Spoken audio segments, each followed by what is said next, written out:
Good morning, dear Dhamma brothers and sisters. It's so good to be with you. I'm very happy to be here on a Sunday morning again to share some Dhamma and to follow up on Sister Pauru's talk last week, which follows the theme, living a beautiful life with a beautiful mind.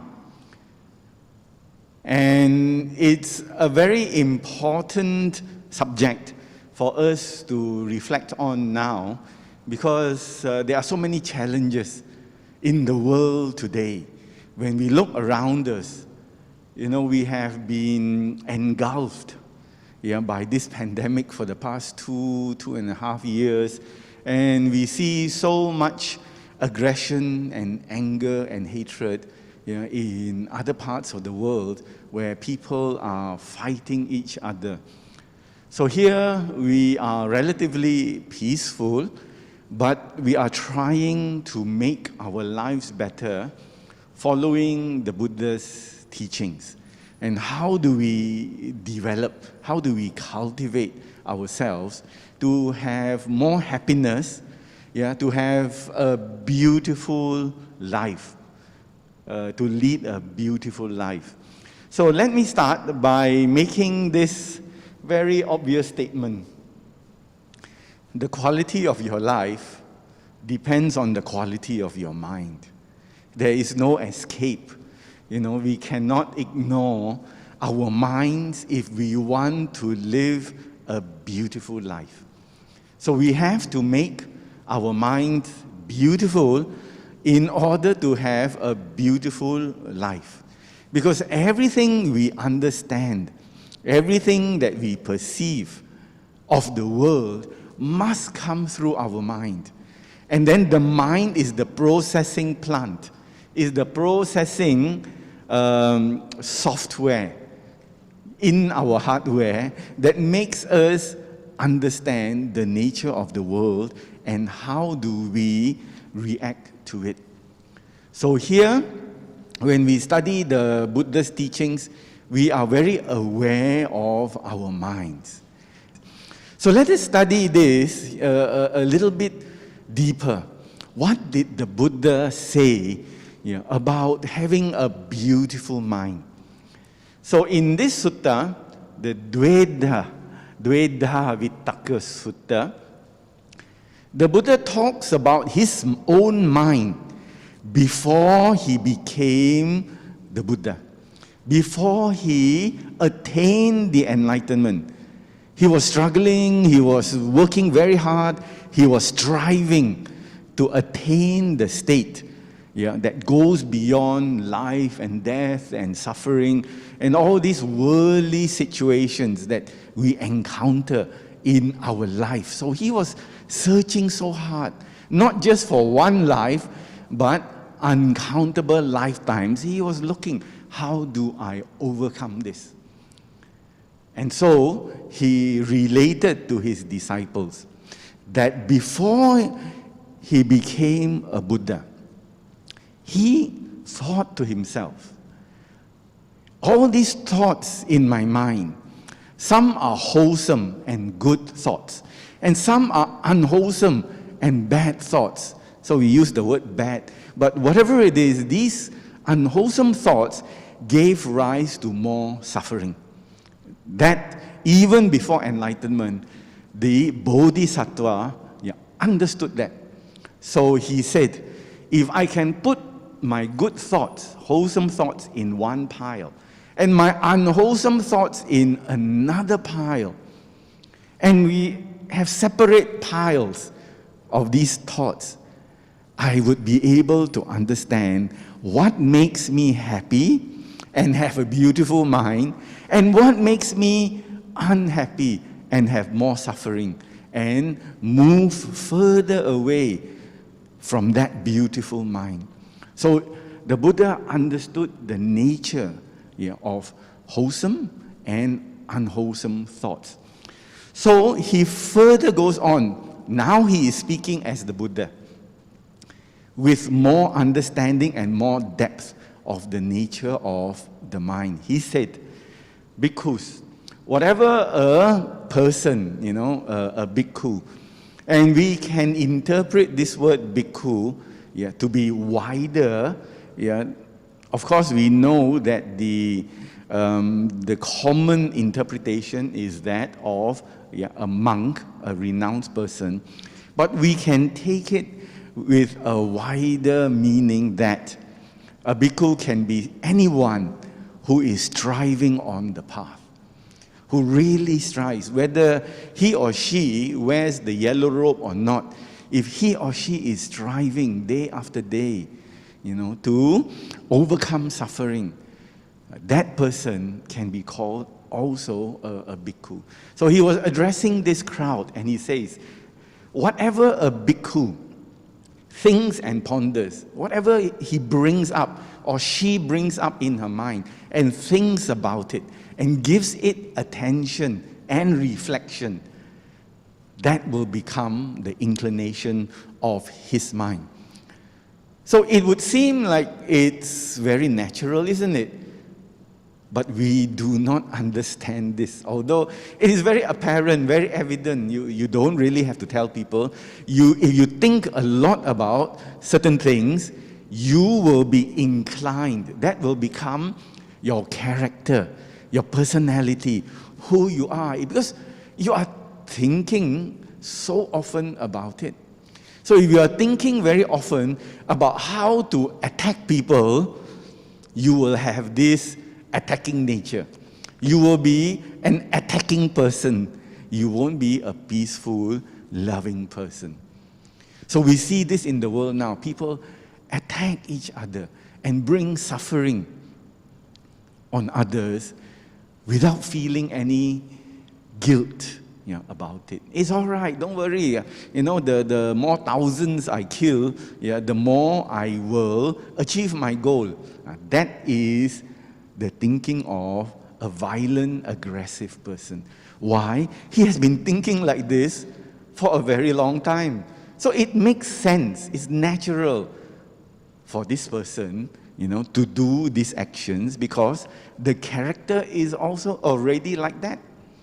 Formed by years and years and years of having these kind of thoughts. So we have to be aware. We have all kinds of thoughts. But are we aware of the thoughts that we are having?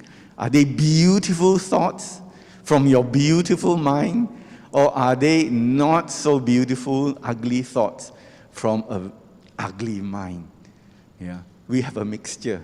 But since we have the Buddha supporting us, teaching us, that shows we can be more aware of our minds. So the Buddha further says, he says, if he frequently thinks and ponders on thoughts of renunciation, he has abandoned the thoughts of sensual desire to cultivate the thoughts of renunciation, then his mind inclines towards thoughts of renunciation. And the renunciation is not a difficult thing. What do I mean by that? Take for example, you are here today. On this Sunday morning, you could be doing a lot more fun things. But you are here sitting on the floor. Although it's very comfortable with air conditioning, you are still sitting on the floor, and what fun are you having? Are you having fun? But you are enjoying it. Why? Because your mind has turned towards letting go, that fun. And you are looking for another type of happiness. So your renunciation is taking place. Renunciation is not always shave your hair and wear orange robes. It's not always that. Because, truthfully, you can see people who shave their hair and wear orange robes, they enjoy a lot of other things. But there are those who have hair, although some have less hair, and wear ordinary clothes, But their thoughts of renunciation are very, very impressive, are very praiseworthy, worthy of praise, able to let go, having fun and enjoyment, and bringing their efforts towards letting go and helping others. So there's another type of happiness, the happiness not of grasping, but the happiness of, I use this word, renunciation. So the Buddha further said, if he frequently thinks and ponders upon thoughts of goodwill, his mind will go towards goodwill. He will be a person of goodwill. Everybody will like him or her because the thoughts of goodwill are so pronounced, so emphasized, come so often in this person. Whenever he or she meets others, goodwill, goodwill, goodwill, he or she will be a person of goodwill. And if he is a person of harmlessness, everybody will know he cannot harm others. He doesn't have a harmful bone in his body. So therefore, I can trust him with all kinds of things. So, my dear brothers and sisters, you can see these three qualities belong to the Noble Eightfold Path and can be found in right thought or right intention. So when we put our effort into moving our minds, turning our minds, encouraging our minds towards beautiful thoughts, we are practicing the Noble Eightfold Path. So what are these beautiful states of mind? The Buddha described these beautiful states. And so there are 4 of them which he specifically described. So let's quickly take a look at these. And he has called these Brahma Vihara. Brahma are the great beings that enjoy peace and tranquility and quietness. They are not really looking after sensual enjoyment, like the Devas. Devas like to enjoy sensual delights. But the Brahmas, they prefer to have tranquility. So if we think, if we have thoughts and states of mind like these 4, we are actually practicing to be Brahmas. And these are the great beings who live a very, very, very long time in those states of happiness, in those states of peace and tranquility. Their beautiful minds last for world cycles, not just thousands or millions, world cycles. They are in that state of mind. So there are 4. The 4 are Metta, Karuna, Mudita, Upekkha, which will be discussed in the coming weeks. There's a lot to talk about, a lot to learn about how to bring it up in our minds, so that we can be beautiful people with beautiful minds. But we have to be careful. For Metta, it is loving kindness or friendliness, and it arises when we open our hearts to all beings. We don't close, we open up. And we embrace people, not physically, but with our hearts. That is Metta. We are friendly and we are kind towards others. Not aggressive or violent or, pushing people away. That is the opposite of Metta. But Metta can be mistaken. There are states of mind looks like Metta, and we think we are practicing Metta when we actually are not. So Metta, these 4 states have got a far enemy, which is very distant, but we can see, and a near enemy, which is nearby, but easy to miss. Because it's so near, we think, oh, you're so near to me, you also are like me. No, it is easy to miss. So the far enemy, of course, of Metta is anger and ill will and hatred. So a person who has a lot of ill will, yeah, easy to recognize. Yeah, not practicing the beautiful state of mind called metta. But if the person is friendly and nice and kind with an ulterior motive, there is sensual desire, there is attachment, then you have to watch it. Because it can happen. You can have metta, but that metta is due to some kind of craving, some kind of wanting, some kind of desire. And so, when there is a purpose to the metta, it looks like metta because the person is very nice and very kind and very loving, but it is not. So the near enemy also must be watched out for. Yeah, and we'll talk further about this afterwards. Karuna is benevolence or compassion. And it is when metta, the base of karuna, is also metta. There must be a love and a kindness towards others. But it is a reaction towards suffering. So the far enemy of compassion, karuna, is cruelty. A cruel person is not compassionate. The heart is very hard. So whenever he or she sees suffering, normal, it deserve to suffer. You make me angry, you must suffer now. Yeah, so you deserve it. So go ahead and suffer. I can't be bothered. That is hard heart. The heart is hardened. Yeah, see suffering also cannot blink the eye. Just look at suffering and say, you suffer, go ahead. Yeah, more suffering, better for you. So that is not compassion. But the near enemy, you have to watch out because some people think it is compassion. The near enemy is pity, grief, and sorrow. It is when you start breaking down and cry. Oh, so much suffering. Cry. And then nothing is done. Yeah, the heart cannot respond constructively, cannot respond in a good and beneficial way. Only sad. After that, nothing happens. So that is called sorrow or grief. Yeah, and when we lose somebody to death or something, we can be consumed by grief.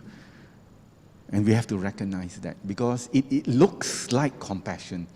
Yeah, we can say, oh, this person, when he sees the poor people, he will start crying. Yeah. Then after that, no, he just cry.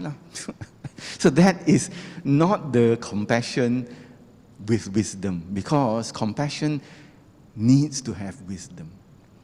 And by the way, compassion is also a happy state. Some people cannot believe that. Because when you see suffering and you understand it, there arises a very special kind of happiness, the happiness of wisdom. You understand it. They are suffering, I am suffering. This is what the Buddha taught. I can see it now. So there arises a kind of happiness, but it is not a light happiness. It is a heavy happiness, but still it is happiness. Then you have mudita. Mudita is altruistic joy and goodwill. You are happy that because other people are happy.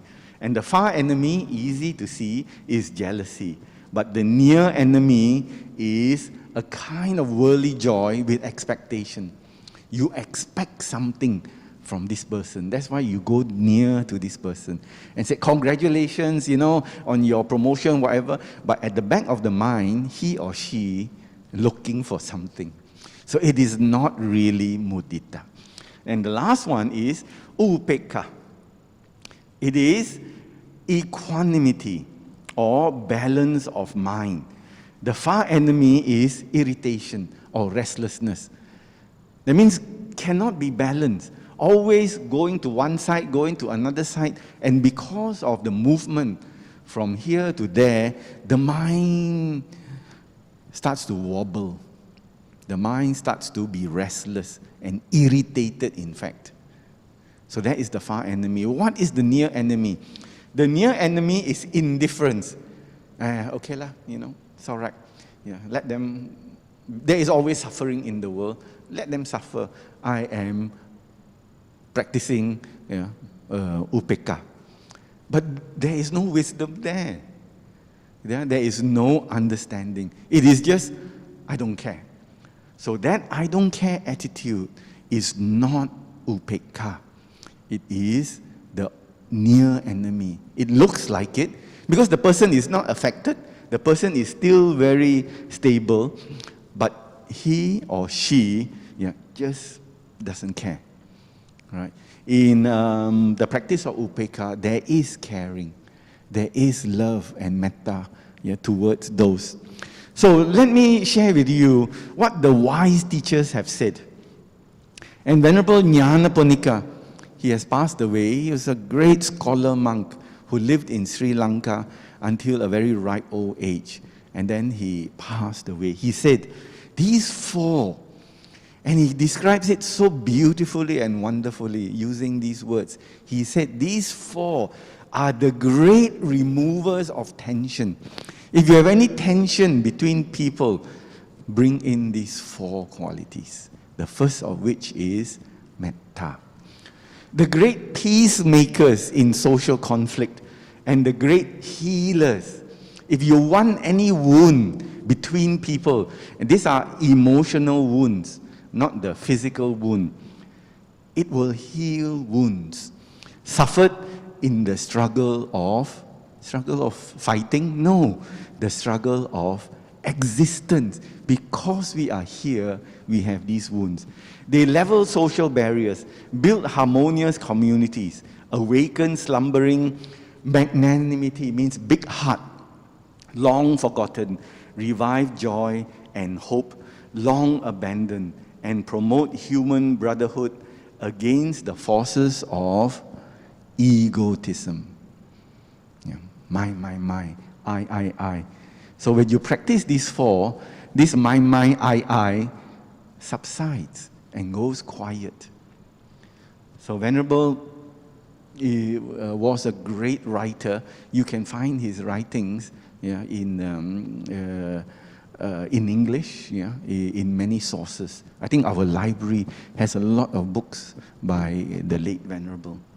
So now we go to look at Mettā. Beautiful word, Mettā. Because the word Mettā, Kalyana Mettā, this word Mettā comes from Metta. Mettā means friend, and Mettā means loving kindness. So, it means loving kindness. There are many ways to describe it. Unconditional friendliness, that means no condition. I am friendly towards you because you are there. I don't want anything from you. I don't expect anything from you. Whatever you say, whatever you do, I still am friendly towards you. Unlike certain other relationships, our normal relationship is, you good to me, I good to you. If you're not good to me, what for I good to you? That is expectation. But Mettā is open. It is free from expectation. It is limitless care and concern. It is acceptance without expectation. It is true interconnectedness. So when you have Mettā towards somebody, and somebody has Mettā towards you, that connection, my dear brothers and sisters, is really beautiful. Because there is no expectation. There is no desire from it. Two people just accepting each other for whom they are. Simple as that. And along with that acceptance, there is great love and there is great kindness. So no matter what you do, the Mettā is still there. Now, how do you recognize Mettā? So we follow the Abhidhamma method. What are the characteristics? Number one, the main characteristic is to promote well-being. I want you to be well. I want you to be happy. I want you to be peaceful and comfortable. That's the way you recognize it. That's the way you see metta being practiced. The second thing is, what is the function? How does it work? It prefers well-being. It wants well-being for others rather than the suffering of others. You have a choice, but you want this person to be well, to be happy. The manifestation, how does it appear? It appears through the removal of aversion. You remove any bad feelings. Because once you have metta, your mind doesn't want to have bad feelings towards people. And neither do you want to have others feeling bad towards you. You just want to, between the two of you, let's get rid of this bad feeling. And we only have good feeling towards each other.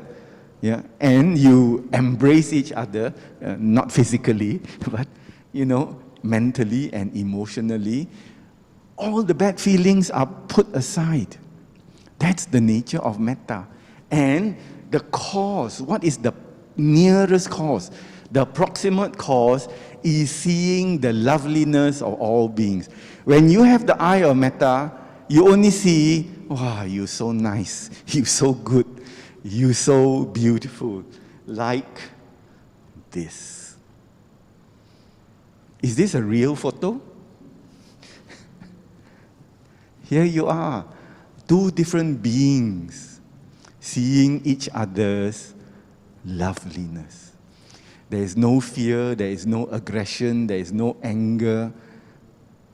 I don't know whether it's real, but if it is real, and it is, and I think it is real because, I found it in a Buddhist website. It is so beautiful, isn't it? Do you think this can happen? It does happen. It does happen. So why does it happen?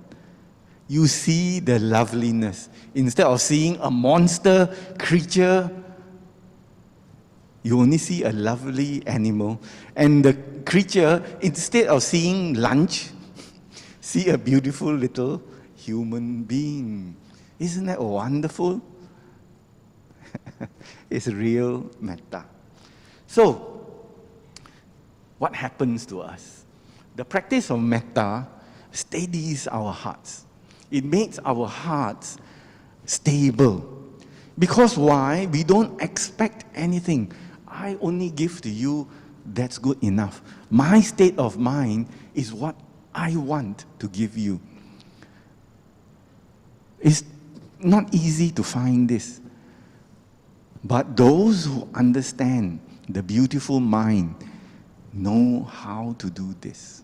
Just let go all the enmity, the hatred, the aversion, and then just embrace the other person with this love and hatred.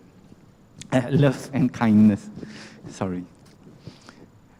Before I forget, I'd like to tell this story. Yesterday, at the course, I told this story, and it's a true story. When I was very active in the Mahavihara, as a younger person, we worked very closely with the parent body, which is Buddhist Missionary Society. And there was one uncle in the exco. He was very nice to us. He was quite fat. So his heart not so good. Because he loved to eat the oily, greasy food. And that made him very fat. But he was so good to us. And we loved him very, very much. Then one day, he had a heart attack. They took him to University Hospital. And so we met. There was a group of us, I think about 10. And then we said, why don't we gather somewhere and radiate our metta towards him? So that hopefully he could recover faster. So we gathered in my house, at a certain time in the evening. And so we sat there and for about, I think, half an hour, maybe slightly more, we just kept on radiating our loving kindness towards him. And we were very, very happy because 1 week or, slightly more than that, he was discharged. And when we met him in the temple, he said, Siang Chye, let me tell you this experience I had while I was in the hospital recovering. Such a night, such a time, I heard you and the others, he heard, you were chanting and singing hymns. His experience of the Mettā was, you were singing hymns for me. And then he could describe one of the person in that group. He said, I know this person was singing hymn. So the connection between one group and another person was so strong, he experienced it. So although you can say, we practice Mettā for ourselves, you can connect to other beings with this Mettā. Just like just now, the photograph. So Mettā steadies our hearts. We are not so easily disturbed as in other types of relationships. We expect you must do this to me, and then I do this, and if you don't do it, problem. But Mettā is not like this. Mettā embraces everything the person does. So it is quite a strange thing, because when we have Mettā, you have no defenses, you let go your defenses, but you cannot be hurt. In a relationship, you're always very careful not to get hurt. But with Mettā, you are not protected. You open up. But the other person, no matter what he or she does, cannot hurt you because you accept it. So it is embracing. It takes everything into its embrace. So it's quite a wonderful thing to understand that. So one of the things you can test yourself is, are you getting hurt in this relationship? When this person says something, are you getting hurt? Then you reflect. Is this Mettā or something else? Yeah, even with animals also. Yeah. Is your relationship with your pet one of Mettā? What happens if the pet don't listen to you? Sit down. Don't want to sit down. Okay, no Mettā towards you. No lunch as well. You're hungry, teach you a lesson. That is not Mettā. You see? So you can see that the mechanism of human relationships really becomes truly human if we have Mettā. If not, it is another type of relationship. So, when you have Mettā, the supply does not end. No. When you really develop it, I think a lot of people who come to Nalanda Center can feel that effect. The supply does not end. It is not limited. I give you 2 bottles, you got to go home. It is unlimited. You can radiate the Mettā and share the Mettā without worrying, is it going to finish? Yeah, is it going to end like the petrol supplies in Europe, will it end? No, it does not end. The more you give, the more you have. So now let's look at Mettā towards those closest to us, which is our family. Yeah. It's quite interesting because sometimes we are so used to people around us, we don't think that they need our Mettā. Because we see them every day and they become a permanent fixture. They are like the furniture in our house. Open your eyes, got furniture. We should not treat people like that. We don't look at them like chairs and tables and cabinets. So sometimes we do. Yeah, you are there, you will always be there. I don't think you will run away from me. Yeah. Take each other for granted. But we should also, when we practice the metta, to also embrace those closest to us. Because sometimes when we are too close to each other, there is an English saying, I don't know whether you heard, familiarity breeds contempt. That means when you know each other, you just let go all your not beautiful behavior towards the other person, thinking that this person is going to absorb all my unbeautiful actions. Say also don't care, do also don't care. Yeah. You are part of my family, you have to accept it. So after a while, people, when they start hearing these things and seeing these things, the relationship also will suffer. Therefore, we must prize the people around us. And when we practice metta, they must pop up very, very quickly, not towards the end. Okay, the whole world, then my pets, then my colleagues, and then, family also. They must pop up very early in the when you radiate metta, because they are the ones who give you support. They are the ones who don't run away when you have problems. They are the ones who put up with your funny behavior and still, accept you. So there are times when we get so used to people, we don't even consider our tone and our action towards them. We just think, furniture, no? You are there. But the relationship is not enhanced. Yeah, it's not a warm relationship. So we need to be mindful of those people who are around us, because they are the ones who give us strength. Yeah, they are the ones who support us.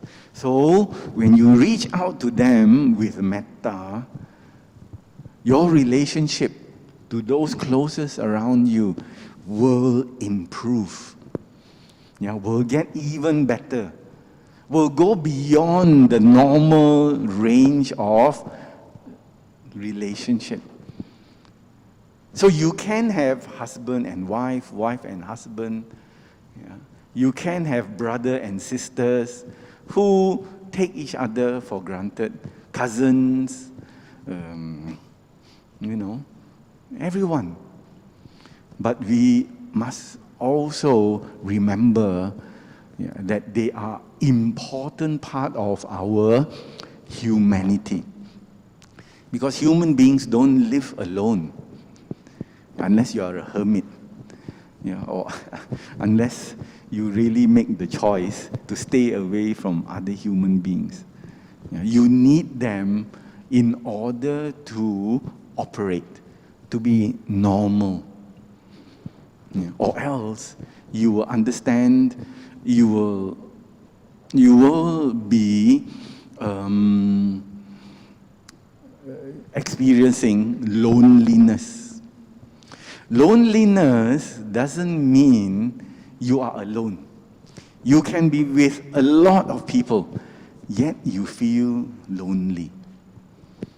So that loneliness means there is no connection. When there is no connection means there is no metta. So people can stay together, and sometimes big family, many people sharing the same space, and yet they are far from each other. There is a great distance from each other. So that is not healthy. So always remember that all the people around us, the closest to us, we must reach out or embrace them, hug them with metta as much as possible. And then we will not feel lonely at all, because they will respond to us in a very, very warm and kind-hearted way. Now let me share with you some facts. And these are facts from Western research. It is not something which, strictly speaking, is not Buddhist. But these studies have been conducted by respectable organizations, such as here from Harvard University. You've heard of Harvard University, one of the well-known universities. And they did this study. We showed that when you have happy friends, you can be happy. But not only that, let me enlarge this. Yeah? I'll just quickly go through it. In a study that looked at the happiness of nearly 5,000 individuals, over 20 years this study went on, researchers found that when an individual becomes happy, the network effect can be measured up to 3 degrees. What do they mean by 3 degrees? That means when you are happy, your nearby friend is happy, the friend of the friend is happy, and the friend of the friend of the friend goes out connected, happy, 3 levels. So that tells us something here. If we are happy, the people who come here see us happy, they become happy. When they go home, their family also become happy. Am I just telling you this from the scriptures? No, it's scientific research. Yeah. One person's happiness triggers a chain reaction that benefits not only their friends, but their friends' friends and their friends' friends' friends. So you see the influencing effect of happiness, of kindness, of being positive. 3 levels down the line, you are affecting and influencing people. And not only that, it doesn't last 2-3 weeks, 1 year, the research said. It lasts 1 year. One effect goes down the line and stays for 1 year. Not only that, it says here, if you are sad, nobody wants to mix with you. Sadness doesn't affect others. If you are sad, I think it's quite clear, people avoid you. So it doesn't affect them. Oh, sad person, I don't want to go there. So the sadness doesn't work in the same way as happiness or kindness. Yeah, and it says here, happiness appears to love company more so than misery. Yeah, more so than misery. So if we can create, as I was mentioning, a happy atmosphere, a happy environment that is supported by love and kindness, people will feel it when they come. People will be affected, will influenced, will be touched by the love and kindness. And they will appreciate it. But we must put it into the air. We must fill the aircon with Metta, so that it is visibly experienced by those who are here, who come here, right, whom we get in touch with. One more study I would like to share with you, and this is remarkable, and this goes to show that human beings are made for kindness, not made for aggression and anger. This was a study carried out and was published in the New York Times, but I've taken it from a website called The Greater Good magazine. And what it involves, basically, A group of 24 18-month toddlers, 24 of them, 18 months. You think, have you heard of the terrible twos? You always hear that 2-year-olds are very hard to deal with because they are very self-centered. They start to learn about whom they are. So everything, the whole world revolves around 2-year-olds. But this researcher, and again I'm saying, it's not from Buddhist texts, it is from Western scientific research, which was carried out by European researchers from the Max Planck Institute. Max Planck was a very, very famous scientist. If you look him up, you will know how he is well respected. So the institute brought together 24 18-month toddlers, as well as 3-year-old to 5-year-old chimpanzees that were raised by people. And what happened was, the researcher, the group of toddlers were there. He was carrying some clothespin, pin the clothes. He carried so much, and then accidentally, not accidentally, but purposely, he dropped it on the floor. And then he showed that he was having problems. Most of the toddlers, without thinking, came to help him pick up the clothespin. They're only 18 months old. In their nature, in their heart is, here is this man having a problem, let me go and help him. They are full of kindness. No need to teach them. They are actually naturally kind. So we can be reassured by that. That is our true nature. But the chimpanzees also wanted to help. But he concluded that the wild chimpanzees will not care, but the chimpanzees looked after by human beings will want to help other human beings. So what we can learn from this research is that our original nature when we are young is to reach out to others with the loving kindness, with the metta. That's who we are. But along the way, people teach us not to care. Leave them alone. They are not our group. So, don't care. And not only don't care, we also learn by ourselves to be angry with others against the original nature. So this is why the Buddha said, we have the control. If we think often, we become that. So let us think towards good thoughts and kind thoughts, so we become good and kind people. I just want to share with you a little bit of how we practice. We practice,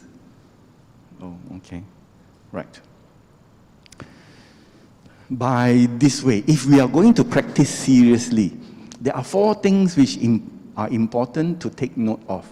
One is, we have to accept the situation now. Whatever it is, we have come into this world. People get sick, people die, people have problems. So we have to accept it.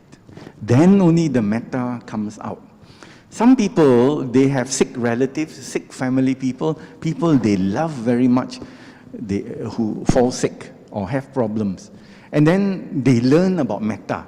They come here, they sit down, and then somebody talks about metta, and then it will improve. So they go home and then they practice metta towards. Then nothing happens. No improvement. This metta doesn't work. We have to know that metta is for us. Is to change our mind, improve our minds. It doesn't mean that it will work when you want it to work. But of course, we hear in the stories, like in the Jaya Mangala Gatha, this elephant, crazy, charged towards the Buddha, and the Buddha radiated the Metta. And the elephant became calm again. Okay? We are not Buddha. And our Metta is not that standard. But we can try. But it doesn't mean that every time we try, we get results. It also depends on how strong is the Metta. Second, we need to have a soft mind. Our minds must be soft in order to bring it about. Don't have a preconditioned mind. Must be like this, must be like that. Then you must have the right intentions, meaning to say, why are you doing it? Remember the near enemy and the far enemy? Sometimes, although we want to have good intentions, the near enemy quietly creeps up. Let me get something out of this relationship. He is doing so well, just got promoted, more salary, I get to know him. After I get to know him, maybe he will help me to get promoted. So our mind starts to be cunning. Although the situation is open for good practice, our cunning mind starts to work. I don't know about you, but it happens to me. I get to know him more, and then good things will happen to me. All right. So that can happen. And then no expectations. Meaning to say, don't expect that things will happen, for the good or for the bad. But certainly, there are many benefits to Metta. And one of the benefits is that you will sleep well, and you will wake up well. And the complexion also improves. You will be glowing. So that's why I see my meditation teachers, they never use cream or oil or soap or don't know whatever, but they glow, they glow. Bright faces. It's so wonderful to see that it is the mind state that really makes them nice to know, nice to be with, happy to mix with them. Rather than learning all these things about strategies and human relationships, etc., etc. I once attended training about human relationships. It was by an American couple. You can learn a lot of things. But when they practice it, there was no Metta, I felt. There was no Metta. There's very, very precise, very, very intelligent, but I don't think it will work all the time. So, let us make a wish in ending this talk. Let us practice Metta often so that it can be the inclination of our mind. So that our mind can go there often, stay there often. Not just be a visitor, but be a permanent resident. Got chopped in the passport. Stay there often. Yesterday, one of the students asked me, because I talked about MH17, the flight that was hit and it exploded. I also explained that there was a student from my school on that flight. And the strange thing was, he was in our school, and in the year, there were 2 semesters. But at the end of semester 1, he stayed in a house with other students. At the end of the first semester, he packed all his things and put in a box. And all his housemates laughed at him. He said, "Why are you packing? We are coming back. The semester break is only about 7 weeks. After 7 weeks, we come back and we'll be here." But he said, no, it's good to be neat. So he packed his things. Very strange. Put in the boxes. And then he went to the UK with his family for his brother's graduation. And then he flew home on MH17. Halfway or part of the way, he was shot down in the plane. Yeah, so we had a ceremony, a memorial for him. But the interesting thing was, yesterday's BPS student asked, if we are on MH17 and we know we are going to die, how can we recall something that will make us steady at the time of the death? So I said, the one thing you can be sure of is your training. How have you trained your mind to go to a good place, to stay in a good place? The Buddha used another word, for this, rather than vihara. Very often he used the word gochara. Gochara means pasture. Pasture is where the goats and the cows, you put them in this pasture and then they will eat the grass. That piece of land is called the pasture. We also must have pasture. That we will go to this place often. This gochara of the mind. So I explained, if you are used to metta, in any situation, when you meet with an accident, something crashes into you, or you are going to crash into something, rather than horror and terror, which is very natural actually, be so well trained that your immediate response is to go to your gochara. Where is your pasture? Where do you like to nibble the grass? You feel comfortable. So one of the good pasture is metta. Yeah. If suddenly something happens, your mind must go to that good place. And so even if we pass away, that's fine. The next birth will most probably be good. With that, I'd like to thank you. This is my sharing this morning on Metta. I'm sure it will be followed up, just as I'm following up from Sister Paru. I'm sure it will be followed up by others who have good sharing with you on the other Brahma Viharas or Brahma Gocharas. Gochara. Thank you.